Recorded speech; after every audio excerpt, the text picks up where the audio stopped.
नाभि का असंतुलन, बीपी, शुगर, थायराइड, जिनको भी लाइफस्टाइल डिजीज बोलते हैं, जिनको भी जेनेटिक डिजीज बोलते हैं, इनक्योरेबल डिजीज बोलते हैं, यहाँ तक कि सर्दी जुकाम बुखार बोलते हैं, अर्थराइटिस, रोमेटॉइड अर्थराइटिस, अस्थमा और पित्त माने वात पित्त कफ का असंतुलन बोलते हैं। इसमें ये स्ट्रक्चरल इम्बैलेंस बहुत बड़ा कारण है। जैसे बालक कर रहा है, अब ये दोनों तरफ से हम तो ताड़ासन तिर्यक ताड़ासन करके पूरा स्ट्रक्चरल बैलेंस कर रहे हैं। अब पूरे स्ट्रक्चरल बैलेंस के दरमियान आपको एक तरफ रीढ़ की हड्डी के दोनों तरफ, ये तो अभी आज हमने थोड़ा इसको छूट नहीं दे रखी, नहीं तो ये नीचे लक्कड़ रख करके ऊपर से हथौड़े से भी ठोक करके ठीक करता है।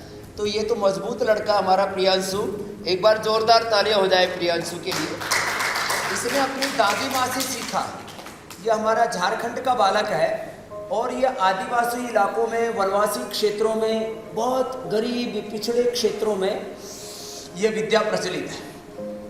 वहाँ से इस बालक ने विद्या सीखी है। इसको आजकल की मॉडर्न टर्मिनोलॉजी में कायरोप्रैक्टिक बोलते हैं, कायरोप्रैक्टिक प्रैक्टिस।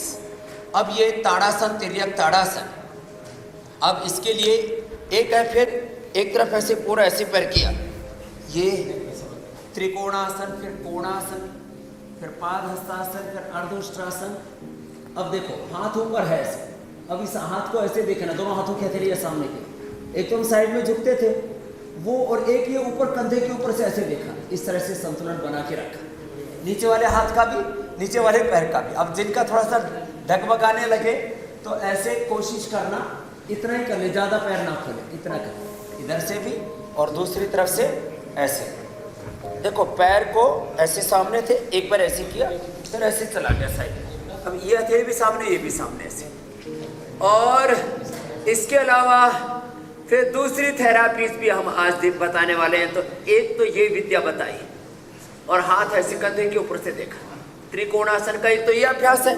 एक अभ्यास हम रोज ही करवाते हैं, ये भी स्ट्रक्चरल बैलेंस के लिए अच्छा होता है, लेकिन ये दूसरे वाला थोड़ा स्पेसिफिक हो गया। दो अभ्यास त्रिकोणासन, फिर एक ये कोणासन, ऐसे कंधे के ऊपर से हाथ की हथेली को ऐसे देखना, ऐसे झुक करके ऐसे, और फिर पादहस्तासन। ये स्ट्रक्चरल इम्बैलेंस बहुत ही इंपॉर्टेंट सब्जेक्ट है।